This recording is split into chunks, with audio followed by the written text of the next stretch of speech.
Ma'am, nung pong Miyerkules, naglabas po kayo ng pahayag na pinag-iisipan po ng gobyerno na magkaroon ng regulasyon sa social media post. Can you please elaborate, ma'am, please? At paano po ito? Opo. Opo, actually po, si Sec J po ay marami na pong naging, marami po silang binabalak, may mga plano na po. At yun din po ang nais po namin, magkaroon po ng regulatory body hanggat maaari po. Katulad po nung sinabi natin, dahil ang radio, TV, movies, meron pong MTRCB na siya pong nag-regulate. Sana po sa social media ay magkaroon din po ng ganun. Opo. Ngayon pa lang po, pwede ba makakuha kami ng ideya, how can you regulate something that is not owned by the state, no? Mm. So on what particular matter po kaya ito papasok ang state regulation sa World Wide Web? Opo, sa Mm. internet, kumbaga, paano, ano kaya, can you give us an example, ma'am, paano kaya ito? Ito na po, sample lang po 'to, sir, pero siyempre Opo, dapat opo. po mas masinsinang pag-aaral ang gagawin dito. Mm. Halimbawa po sa Facebook, nakausap na po ni Sec J ang Facebook at ang alam po natin ay makikipagtulungan po sila para po ma-filter. Fake news naman po yung pinag-usapan natin dito, Sir Ted. Mm.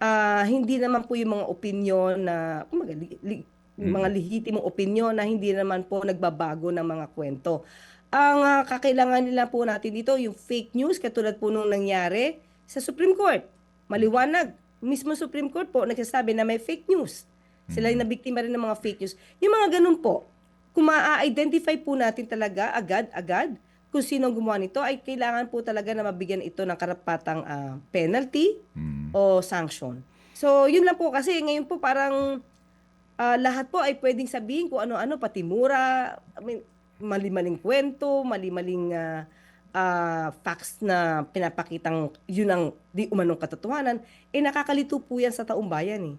So, Mm. yun po ang aayusin po natin kung paano po mangyayari po, anong mechanics dito, at yun po ay dapat na maging maliwanag po pag gumawa na po ng batas kasi po ayaw po natin naman na makartail yung freedom of expression ng taong bayan. Opo, you mentioned batas. Ano ho ito? Through ano po ito? Through legislation na sinasabi po ninyo na regulatory body or an executive order? Can you please elaborate po, Ma'am Yusek, please?